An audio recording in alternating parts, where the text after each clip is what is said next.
Seorang wanita menyelamatkan seekor naga yang gagal melewati ujian kesengsaraan di tepi sungai. Ia membawa naga itu pulang dan merawatnya dengan penuh perhatian siang dan malam. Namun, tak disangka, setelah naga itu sembuh dan melihat wanita itu masih mempesona, ia membawanya ke istana naga dan memaksanya untuk bermalam bersamanya. 3 hari kemudian, perut wanita itu membesar. Orang-orang mengatakan bahwa anak Raja Naga harus dihormati. Tetapi, kata-kata wanita itu sebelum meninggal, membuat semua orang merinding. Naga yang memakan anak haramnya akan mati dalam 9 tahun. Konon, untuk meningkatkan kekuatan spiritualnya, naga akan memakan anak haramnya. Jadi, anak itu pasti akan mati di mulut ayahnya, sang naga. Maka, ia berusaha keras untuk melarikan diri dari dasar sungai, dan menitipkanku pada seorang wanita asing di tepi sungai. Ia memohon agar wanita itu melindungiku. Setelah mengatakan itu, ibuku pingsan dan tersapu arus sungai yang deras. Pada hari wanita itu membawaku pulang, ia menjadi guruku. Saat itu juga, ia mengumumkan kepada dunia bahwa aku adalah anak naga. Konon, siapa yang memiliki anak naga, kariernya akan melejit. Tetapi guruku punya satu syarat, hanya orang yang lahir di tahun, bulan, dan hari burung phoenix yang boleh memilikiku. Dan semakin banyak semakin baik. Banyak burung phoenix melawan satu naga untuk melindungi nyawaku. Pada hari berita itu tersebar, desa kami ramai dikunjungi orang. Ratusan orang datang menginginkanku. Setelah mengamati, guruku menemukanku. 18 gadis yang memiliki takdir burung phoenix. Lalu ia memotong jariku dan membiarkan mereka masing-masing meminum setetes darah nagaku. Malamnya, aku dan ke-18 gadis itu menikah sesuai ritual. Dan malam itu, aku tidur bersama mereka. Malam itu, petir menyambar, angin kencang bertiup, dan hujan badai yang terjadi seabad sekali mengguyur. Sungai Kuning bergelora seperti hidup, dan mengeluarkan suara auman naga. Keesokan paginya, guruku menyuruh ke-18 gadis itu pergi. Ia memberitahu mereka bahwa mulai hari ini, mereka pasti akan menjadi orang sukses di bidangnya masing-masing. Tetapi keberuntungan itu hanya akan bertahan selama 18 tahun. Dan memang begitulah kenyataannya. Yang tercepat, dalam perjalanan pulang di hari yang sama, hanya dengan buang air kecil di pinggir jalan, ia menemukan sebongkah emas sebesar telapak tangan di dalam lumpur dan menjadi kaya. Yang paling lambat, 3 bulan kemudian, memenangkan lotre jutaan dolar. Tetapi guruku memberitahuku, bahwa ke-18 gadis Phoenix itu hanya bisa melindungiku sampai usia 18 tahun. Ia memintaku untuk mempelajari semua ilmunya sebelum itu. Selain itu, setiap tahun aku harus tinggal di rumah salah satu gadis itu. Setelah 1 tahun, aku pindah ke rumah berikutnya. Satu burung Phoenix hanya bisa melindungiku selama 1 tahun.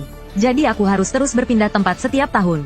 Lalu, setelah aku berumur 18 tahun, aku bisa memilih salah satu dari ke-18 gadis itu untuk menjadi istriku. Guruku juga memperingatkanku bahwa sebelum itu, aku harus berpura-pura buta, karena aku tidak boleh bertemu Raja Naga. Bahkan jika bertemu, aku tidak boleh mengakuinya. Aku harus berpura-pura buta untuk mengelabui. Selama 18 tahun ini, aku banyak diremehkan, karena ke-18 gadis itu tiba-tiba menjadi kaya dan bagian dari masyarakat kelas atas. Jadi, mereka memandang rendah orang miskin yang statusnya di bawah mereka. Meskipun aku banyak menderita selama bertahun-tahun, aku tidak mengecewakan guruku. Hanya dalam 10 tahun, aku telah mempelajari. Aku mempelajari semua ilmu ramalan guru. Tapi guru melarangku meramal orang lain. Karena itu akan mengungkapkan bahwa aku tidak buta, dan akan memancing Raja Naga yang ingin memakanku. Begitulah caranya aku hidup dengan aman sampai usia 18 tahun. Tahun itu aku tiba di rumah gadis terakhir. Keluarganya, Liu Ruyun, berkecimpung di bisnis properti. Dan Huang sendiri sudah menjadi bintang besar. Dia bahkan dengan terang-terangan punya pacar dari keluarga kaya. Setiap hari dia sengaja pamer kemesraan di depanku. Karena aku berpura-pura buta, dia pikir aku tidak bisa melihat. Suatu malam dia bahkan sengaja bermesraan di depanku. Aku tidak bisa menunjukkan bahwa aku bisa melihat. Aku hanya bisa pasrah menjalani. 19 menit paling menyiksa dan menyakitkan dalam hidupku. Setahun hampir tiba, artinya, ini adalah tahun terakhir 18 gadis Phoenix melindungiku. Jika aku ingin terus hidup, malam ini aku harus menikah. Jadi malam itu aku dibawa pulang oleh guru dengan tergesa-gesa. Lalu beliau menyiapkan lilin dan kamar pengantin untukku. Tapi aku gelisah dan bahkan putus asa. Selama 18 tahun ini, aku sudah cukup melihat wajah jijik mereka. Mereka sering mengejekku cacat dan buta. Jadi aku sama sekali tidak percaya pada mereka. Aku tidak percaya ada di antara mereka yang mau menikah denganku. Jika tidak ada yang mau, maka aku pasti mati malam ini. Saat aku memikirkan hal ini, guru memanggil mereka ber-18. Beliau memintaku memilih salah satu yang kusuka. Tapi guru, akankah mereka mau jika aku memilih mereka? Mendengar itu, guru tertawa dingin. Siapapun yang menolak akan menyesal seumur hidup. Selain itu, jika mereka benar-benar tidak mau, maka ambillah kembali darah naga yang ada di dalam tubuh mereka.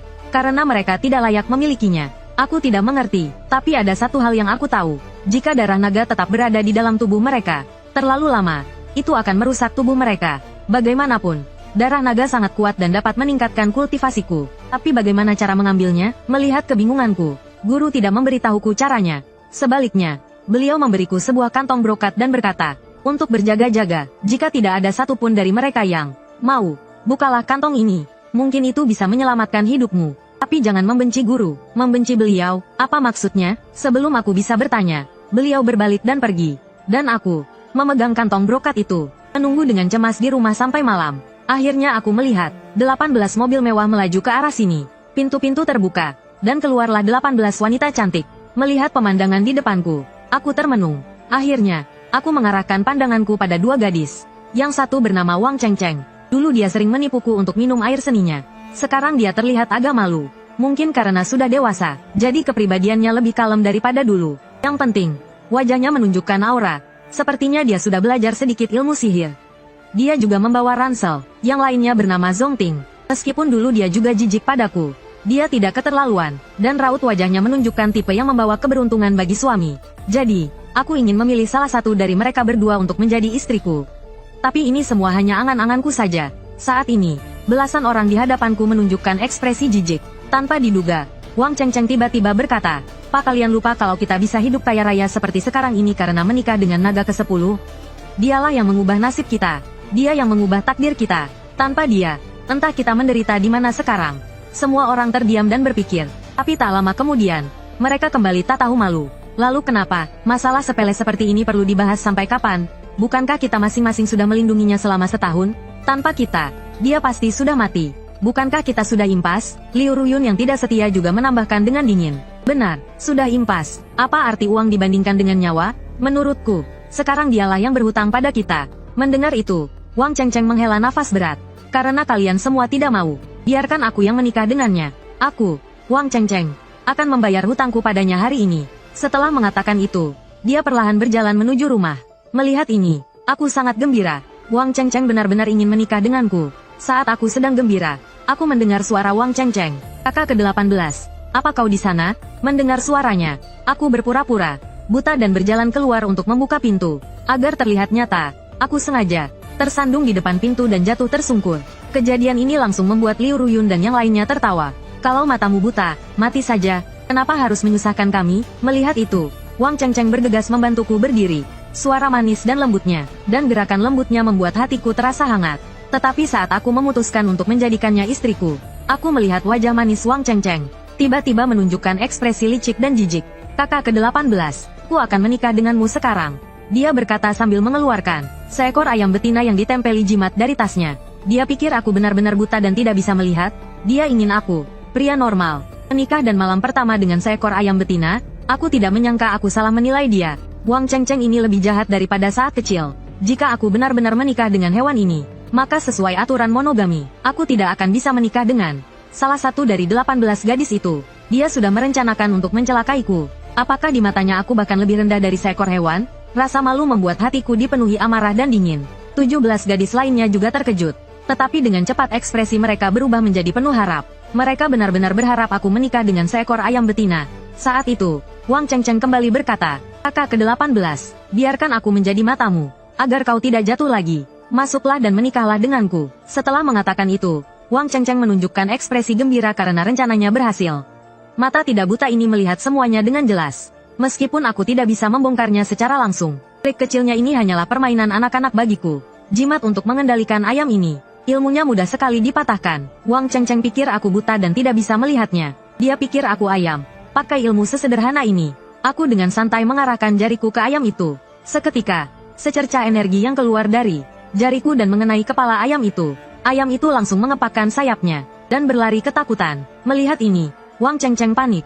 Aku tertawa dalam hati. Dengan berpura-pura bingung, aku bertanya, "Dari mana suara ayam itu?" "Kakak ke-18, kau salah dengar. Tidak ada suara ayam." Wang Chengcheng buru-buru menutupi ayam itu.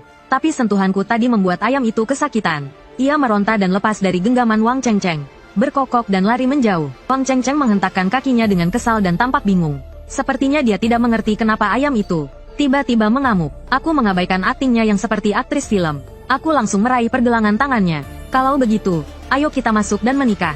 Wang Chengcheng langsung panik dan secara naluriah mencoba melepaskan tanganku. Melihat kepanikannya, aku merasa puas. Aku teringat bagaimana dia menggangguku saat kecil. Namun, tiba-tiba Wang Chengcheng berteriak, "Tong Siba, lepaskan aku. Siapa yang mau menikah dengan orang buta sepertimu?" Perubahan mendadak itu mengejutkan Liu Ruyan dan Liu Wenwen yang sedang menonton. Aku berpura-pura terkejut. "Wang Chengcheng, barusan kamu bilang mau menikah denganku, kan?" Mendengar itu, dia menatapku dengan ejekan. "Kalau mau aku menikah denganmu, berlutut dulu." Kata-kata berlutut dulu seperti tamparan keras di wajahku. Sebagai seorang pria sejati, bagaimana mungkin aku berlutut pada wanita? Jelas dia sedang mempermainkanku. 17 wanita lainnya seperti ratu berkata, "Berlututlah, dasar hina. Bukankah kamu mau kami menikah denganmu? Berlutut, dan kami akan menikah denganmu." Melihat sikap mereka, aku sangat marah. Awalnya, aku berpikir setelah menikah dengannya, dengan statusku sebagai anak naga, aku bisa meningkatkan status keluarganya. Namun sekarang, dia telah langsung menolak kekayaan yang tak ada habisnya. Memikirkan itu, aku menahan amarahku dan berkata dingin, "Wang Chengcheng, jangan lupa, tanpa darah nagaku, kalian tidak akan seperti sekarang. Kalau aku mati, kalian akan mengalami kehancuran total." Mendengar itu, ekspresi Wang Chengcheng berubah sesaat. Jelas dia tahu hubungan sebab akibat dari ini. Namun segera, dia tertawa dingin dan berkata, "Apa yang kamu katakan tentang sebab akibat itu benar. Tanpa darah nagamu, kami memang tidak seperti sekarang. Kalau begitu, aku akan mengembalikan darah nagamu. Bukankah itu akan menyelesaikan sebab akibat ini?" Setelah berkata begitu, Wang Chengcheng mengeluarkan sebuah kantong dari tasnya. Dia melemparkannya langsung ke arahku. Aku refleks melihat ke bawah. Di dalam kantong itu terdapat pembalut penuh darah. Aku hampir tidak bisa mempercayai mataku sendiri. Dulu, aku memberikan mereka darah naga yang sangat berharga untuk keberuntungan. Bukan darah menstruasi mereka. Rasa penghinaan yang tak tertahankan membuatku hampir meledak. Melihat Wang Chengcheng melakukannya, yang lain pun ikut meniru. Mereka melemparkan darah haid mereka ke seluruh tubuhku. Kubalaskan juga padamu. Selalu saja darah naga. Darah naga. Darah naga hebat, ya? Kau pikir aku mau begini? Ke-18 kantong ini seperti 18 pisau yang menebasku tanpa ampun. Beberapa kantong berisi darah ini bahkan mengenai kepalaku. Aku gemetar karena marah. Rasa malu membuatku mengepalkan tangan. Air mata hina mengalir tanpa bisa kutahan.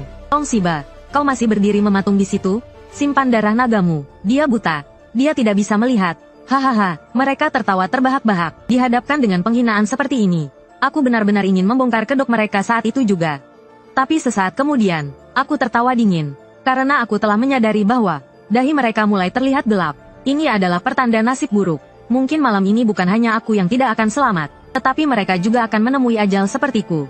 Saat itu, tanpa sadar aku mendongak, dan melihat langit yang tiba-tiba mendung. Mungkinkah Raja Naga tahu tidak ada Putri Phoenix yang mau menikah denganku? Jadi dia datang untuk memakanku? Memikirkan hal itu, aku menunduk dan melihat kantong yang diberikan guruku.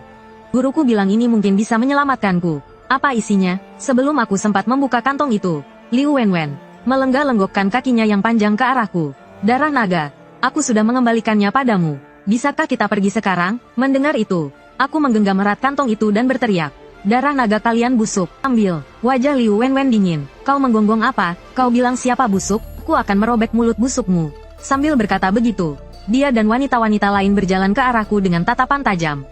Saat itu, aku tidak bisa lagi menahan penghinaan yang kudapatkan selama 18 tahun ini.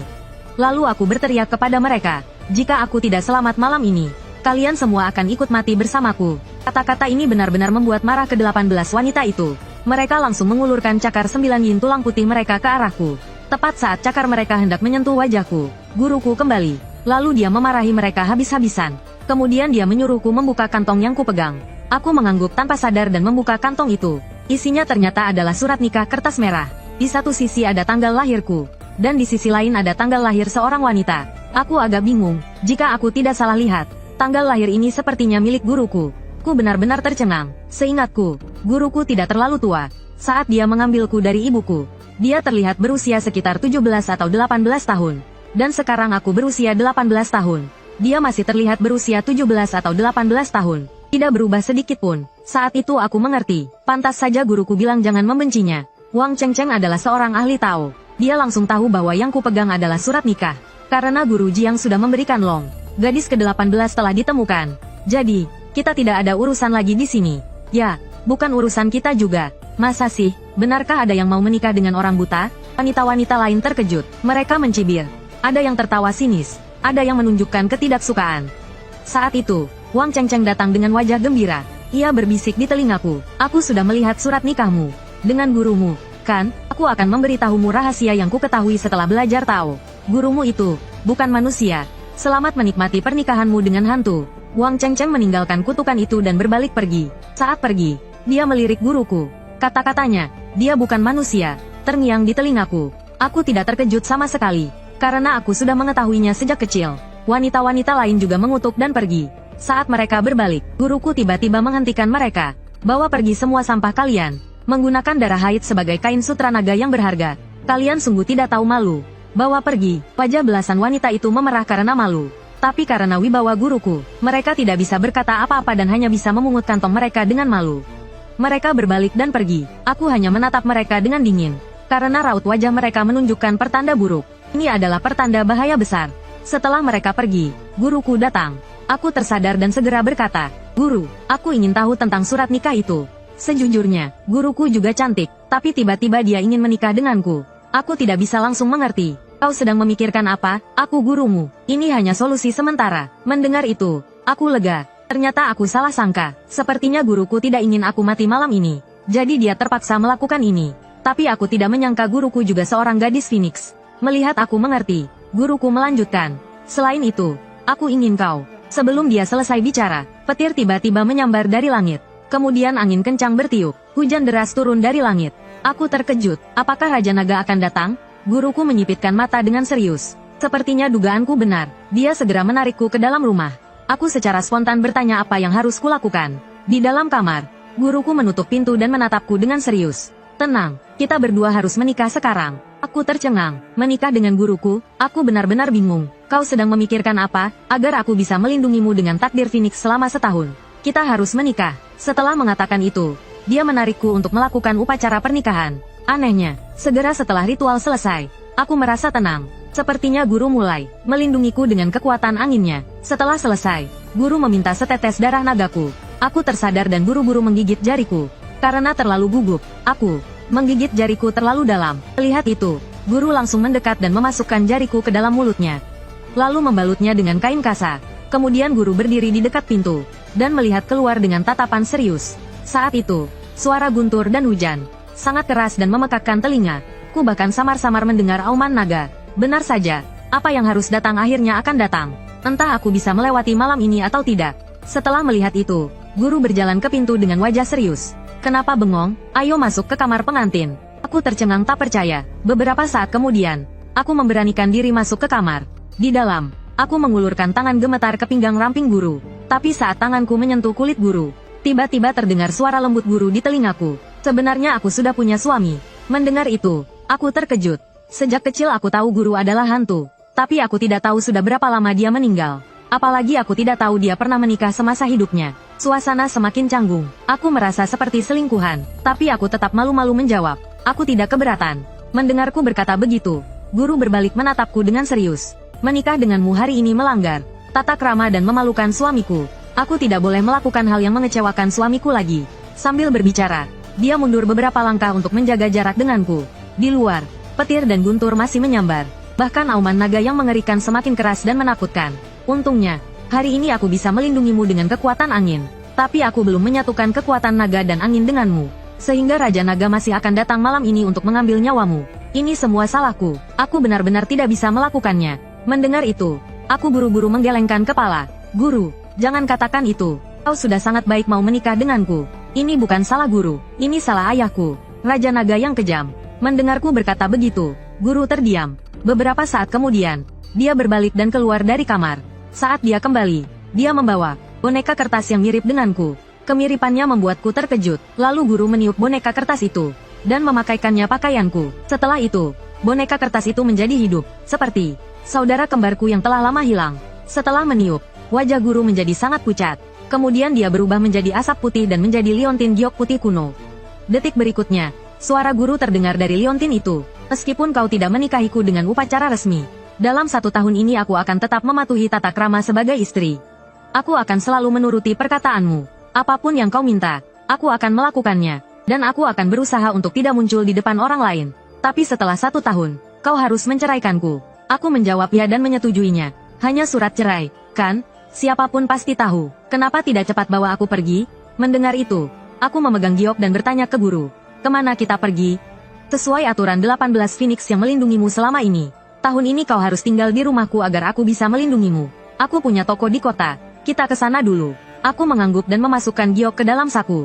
Setelah berkemas sederhana, aku bergegas berlari menerobos hujan.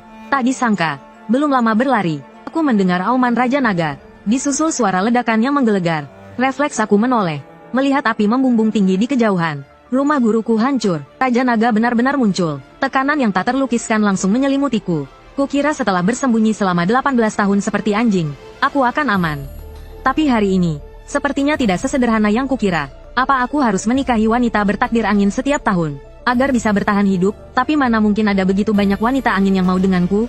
Saat berpikir demikian, suara guru terdengar kembali. Satu-satunya cara untuk mengakhiri ini adalah dengan membunuh Raja Naga. Mendengar itu, tatapanku membara. Aku tak mau hidup dalam bayang-bayang dan kejarannya selamanya. Aku, Long Xiba, ingin hidup dengan terhormat. Guru, mulai hari ini, kita akan saling bergantung. Namun, kata-kata guru selanjutnya membuatku terkejut lagi. Bukankah kita selalu saling bergantung? Mulai hari ini, di siang hari kau muridku, di malam hari kau suamiku. Menjadi muridnya di siang hari mudah dipahami, tapi menjadi suaminya di malam hari, apa maksudnya? Membayangkannya saja terasa agak. Apa artinya aku bisa bermalam dengannya? Sesampainya di toko Feng Shui guru di kota, aku segera membersihkannya. Saat itu sudah pukul 6 atau 7 pagi. Lalu aku memasang papan nama ramalan. Lagi pula, tinggal di rumah guru berbeda dengan tinggal di rumah wanita lain. Hal pertama yang harus kulakukan adalah mencari uang untuk bertahan hidup. Selain itu, aku masih sedikit khawatir. Apa semalam Raja Naga benar-benar tertipu? Saat itu, asap putih keluar dari tubuhku. Guru muncul. Dia diam-diam berjalan ke belakang. Saat muncul kembali, dia membawa semangkuk mie telur yang harum dan berkata, urusan mencari nafkah adalah tugasmu. Memasak adalah tugasku. Menerima mie itu, aku langsung melahapnya tanpa basa-basi. Setelah makan, aku baru saja berbaring di tempat tidur. Guru bilang ada pelanggan datang. Tapi yang datang adalah Wang Chengcheng. Aku langsung marah. Tapi kemudian berpikir jernih. Semalam aku melihat mereka, 18 wanita itu, akan celaka. Jelas Wang Chengcheng sudah merasakan bahaya. Sepertinya kesempatan balas dendamku telah tiba. Saat itu, guru membalikkan tangannya, seperti sulap, mengeluarkan topeng kulit manusia. Jangan lupa, kau sudah mati semalam. Tanpa ragu, aku langsung memakainya. Tak lama kemudian, Wang Chengcheng yang panik berlari masuk ke toko. Tuan Li, tolong, melihat itu. Aku meminta guru duduk di balik tirai dan aku menemuinya. Wang Chengcheng melihatku dengan sedikit kebingungan, tapi tidak mengenaliku. Lalu dia berlari ke tirai dan berkata dengan serius, Tuan Li, sejak semalam aku merasa seperti sedang diawasi. Tolong ramalkan apa yang sebenarnya terjadi. Mendengar itu, guru menjawab dengan suara serak, kau mengkhianati kepercayaan, dan sekarang kau akan menghadapi akibatnya. Wajah Wang Chengcheng langsung pucat. Jangan bilang, bagaimana bisa begini? Tapi tak lama kemudian, ia seperti teringat sesuatu dan wajahnya menjadi serius. Begini, Guru Li, orang tua saya telah ditipu, sehingga saya dijodohkan dengan orang buta sialan itu. Kemarin, si buta sialan itu bahkan memaksa saya untuk menikah dengannya sesuai perjanjian. Tentu saja saya tidak mau. Saya ini korbannya. Mungkinkah karena hal ini saya akan sial? Mendengar itu, saya sangat marah. Dan suara guru menjadi lebih dingin. Lalu apa yang harus saya lakukan? Guru Li, tolong saya. Kau benar-benar ingin aku menolongmu? Kalau begitu, temani muridku tidur malam ini. Setelah itu, aku akan menolongmu. Kata-kata guru membuat Wang Chengcheng tercengang. Mata saya pun hampir melotot. Seharusnya, setelah saya dan guru menikah, saya harus setia sebagai istri, dan dia harus setia sebagai suami. Kenapa dia malah mencarikan saya keuntungan seperti ini? Beberapa saat kemudian, Wang Chengcheng berkata dengan panik dan kecewa, Guru Li, jangan seperti ini. Saya bahkan tidak mengenalnya. Bagaimana saya bisa tidur dengannya? Mendengar itu, guru menggelengkan kepalanya. Kalau begitu, lupakan saja. Aku tidak memaksamu. Kau boleh pergi sekarang. Demi keselamatannya, Wang Chengcheng akhirnya memilih untuk mengalah. Dia berlari sambil menangis ke arah saya. Tanpa bicara, dia menarik saya ke kamar. Melihat itu, saya segera berbisik meminta tolong pada guru. Guru, aku benar-benar tidak mengerti kenapa kau melakukan ini. Di zaman kita, memiliki 3 istri dan 4 selir adalah hal biasa. Sebagai istri utama, aku harus memilih selir untuk suamiku. Aku hanya melakukan apa yang seharusnya aku lakukan. Pergilah, malam ini seharusnya malam pertamamu. Begitu guru selesai bicara, Wang Chengcheng menarikku dengan paksa ke dalam kamar. Aku tidak mengenalmu, kau juga tidak mengenalku. Kita berdua terpaksa melakukan ini hari ini. Besok, anggap saja tidak ada yang terjadi. Aku sama sekali tidak menyangka dia akan mengatakan hal seperti itu. Lebih tidak menyangka dia rela bersama siapapun demi melindungi dirinya sendiri. Setelah bicara, dia mulai mendekatkan bibirnya ke wajahku, mencium aroma air liur Wang Chengcheng yang manis. Aku tidak tergerak sedikit pun. Aku langsung mendorongnya. Dia menangis dengan panik dan segera mendekat lagi. Saat itu, aku mencibir dalam hati. Seperti apa ekspresinya jika dia tahu aku Long Xiba? Sambil berpikir begitu, aku mencibir dan mengatakan bahwa aku cacat. Tanpa pikir panjang, Wang Chengcheng menjawab, cacat tidak masalah. Aku tidak keberatan. Dia tidak keberatan dengan orang asing yang cacat. Tapi dia keberatan denganku yang berpura-pura buta dan cacat. Lalu aku menatapnya dengan mengejek. Sepertinya kau biasanya selalu bersikap tinggi, ya? Kenapa hari ini kau begitu murahan? Wang Chengcheng tertegun. Air matanya mengalir deras. Dia tidak pernah dipermalukan seperti ini. Aku melanjutkan. Jawab aku. Kenapa kamu hari ini begitu kejam? Aku. Wang Chengcheng. Memang kejam. Puas. Lalu apa yang harus kulakukan agar kamu mau bekerja sama denganku? Saat itu, Wang Chengcheng sudah hampir putus asa. Di balik topeng, mataku menatapnya tajam. Kamu bicara sambil berlutut dulu. Penghinaannya terhadapku di masa lalu. Aku akan membalasnya 10 kali lipat.